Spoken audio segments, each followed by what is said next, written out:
चीवर के साथ में एक समस्या ये है कि हिंदुओं का जो पुजारी होता है वो गृहस्थ रहकर भी मंदिर में बैठ सकता है, लेकिन बौद्ध धर्म में बुद्ध विहार में बैठने के लिए, चीवर ग्रहण करने के लिए उसको गृहस्थ होना बिल्कुल भी नहीं हो सकता कि वो गृहस्थ हो जाए।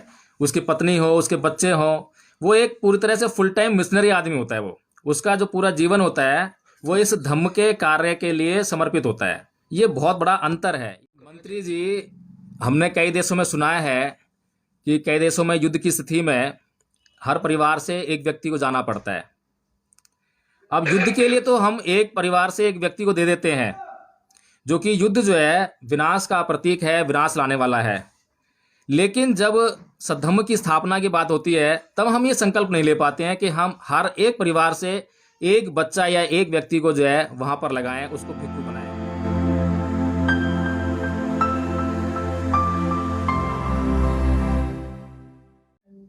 अच्छा, तो भिक्षु तो समाज से ही निकल के आते हैं, उपासक जो होते हैं उन्हीं के बीच से भिक्षु आते हैं।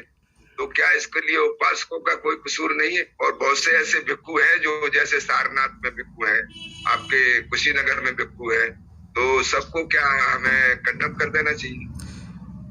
नहीं कर मंत्री जी, हमने कई देशों में सुना है कि कई देशों में युद्ध की स्थिति में हर परिवार से एक व्यक्ति को जाना पड़ता है। अब युद्ध के लिए तो हम एक परिवार से एक व्यक्ति को दे देते हैं, जो कि युद्ध जो है विनाश का प्रतीक है, विनाश लाने वाला है। लेकिन जब सद्धम्म की स्थापना की बात होती है तब हम ये संकल्प नहीं ले पाते हैं कि हम हर एक परिवार से एक बच्चा या एक व्यक्ति को जो है वहां पर लगाएं, उसको भिक्षु बनाएं। अगर ये स्थिति पैदा हो जाए, ये संकल्प लोगों के भीतर पैदा हो जाए कि वो अपने बच्चों को कम से कम जो है ऐसा हो जाए कि बचपन से ही, जब स्कूली एजुकेशन जो आरंभ होती है, अगर तब से ही बच्चों के लिए ऐसी कोई व्यवस्था हो जाए, जैसे कि मठ की व्यवस्था होती थी, बौद्ध विहारों की व्यवस्था होती थी, उनके अंदर भेजकर जो है वहाँ से उनकी स्कूली शिक्षा आरंभ होने लग जाए और वो अपनी कॉलेज तक की और जितनी भी उनको शिक्षा हासिल करनी है वो चीवर में लें उसको जो है। उसके बाद वो निर्णय करें कि उन्हें गृहस्थ बनना है या फिर उन्हें जो है भिक्षु बन के जीवन व्यतीत करना है। तो कम से कम उस अवस्था तक इस समाज को, इस संसार को भिक्षु तो मिलेंगे, कम से कम चीवरधारी तो मिलेंगे। कोई आदमी पीएचडी कर रहा है, कम से कम जो 29-30 साल तक जो है हमें समाज में भिक्षु देखने को मिलेंगे निरंतर जो है। और ऐसा देखेंगे चारों तरफ आपको भिक्षु भिक्षु दिखाई देंगे, एक अच्छा माहौल बनेगा। उसके बाद वो निर्णय कर ले कि उसे गृहस्थ बनना है या फिर उसको वो लेना है। तो इस तरह की व्यवस्था करके जो है कुछ काम को मतलब नियंत्रित किया जा सकता है। और ये बहुत आसान काम है कि कम से कम अपने बच्चों को उस चीवर में शिक्षा तो प्रदान कराएं।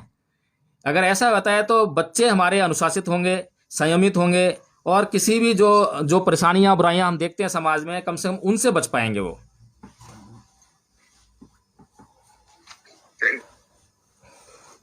ये हैंड रेज किया है कि नहीं ने बताएं कृपया करके।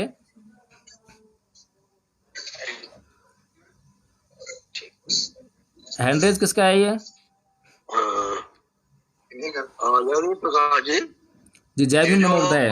बताया ना कि हर फैमिली से वो एक होता है। ये प्रथा अभी भी लद्दाख में, हमारे जम्मू कश्मीर में बिल्कुल बिल्कुल है। लद्दाख में बुद्धिस्ट है, तो वहाँ हर घर से एक वो भिक्षु बनाते हैं, चाहे वो लड़का हो या लड़की हो, एक भिक्षु उनके घर से बनता है। ये प्रथा अभी भी लद्दाख में है। क्योंकि मुझे लद्दाख विजिट करने का काफी बार मौका मिला है, तो वहां पर ये प्रथा अभी भी कायम है, क्योंकि वो ओरिजिनल बुद्धिस्ट है। हेलो, हाँ जी, हाँ जी, वो बाहर में बुद्धिस्ट है, तो इसलिए उनमें ये प्रथा मैंने देखी अभी भी कायम है। अभी सारनाथ में बनते चंद्रमा जी हैं, उन्होंने एक बहुत बढ़िया धम्मा लर्निंग सेंटर बनाया है। जो लोग वहाँ गए हैं उन्होंने देखा होगा।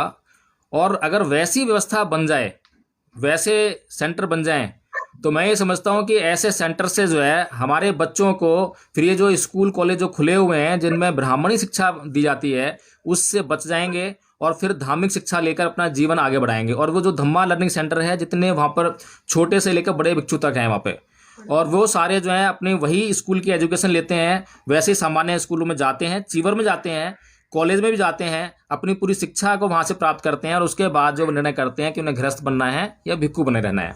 तो ऐसे सेंटर्स की हमें स्थापना करने की आवश्यकता है। और परम पूज्य बाबा साहब डॉक्टर भीमराव अम्बेडकर की जो धम्म की प्रचार प्रसार की जो योजना थी उसमें ये सब बातें शामिल हैं। तो इन चीज़ों पर जो है मैं ये चाहूँगा कि आरबीएम भी गौर करे और ऐसी कुछ योजनाओं को मतलब जो है कार्यरूप प्रदान करे। उसमें जो है अच्छा सुझाव है। पार्ट टाइम भी चीवर पर काम किया जा सकता है। नहीं, पार्ट टाइम वाली कोई व्यवस्था है नहीं ना उसमें। चीवर के साथ में एक समस्या ये है कि हिंदुओं का जो पुजारी होता है वो गृहस्थ रहकर भी मंदिर में बैठ सकता है, लेकिन बौद्ध धर्म में बुद्ध विहार में बैठने के लिए, चीवर ग्रहण करने के लिए उसको गृहस्थ होना बिल्कुल भी नहीं हो सकता कि वो गृहस्थ हो जाए। उसकी पत्नी हो, उसके बच्चे हों, वो एक पूरी तरह से फुल टाइम मिशनरी आदमी होता है। वो उसका जो पूरा जीवन होता है वो इस धम्म के कार्य के लिए समर्पित होता है। ये बहुत बड़ा अंतर है, इस अंतर को भी हमें समझना चाहिए। हाँ, ये जस्ट लाइक क्रिश्चियन नन्स, हाँ क्रिश्चियन पादरी, बिल्कुल बिल्कुल, पूरा जीवन समर्पित है वहां पर। जी जी जी।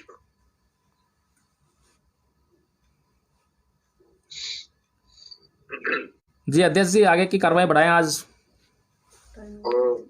संचालक जी हैं, हमारी आवाज जा रही नहीं जा रही? बहुत बहुत साधुवाद परम सम्मानी एडवोकेट साहब जय प्रकाश जी, आपने बहुत ही सुंदर तरीके से प्रस्तुति दी और कार्यक्रम में रोचकता आई, सवालों के जवाब भी हुए, जिज्ञासा शांत हुई। मुझे तो मिलिंद प्रश्न की बात याद आ रही है।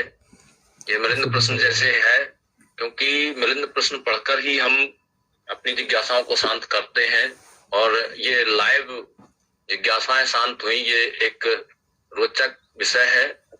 अब मैं इसी रोचकता को आगे बढ़ाते हुए आज के कार्यक्रम के अध्यक्ष महोदय परम सम्मानी एडवोकेट के बौद्ध साहब से, बोध गया से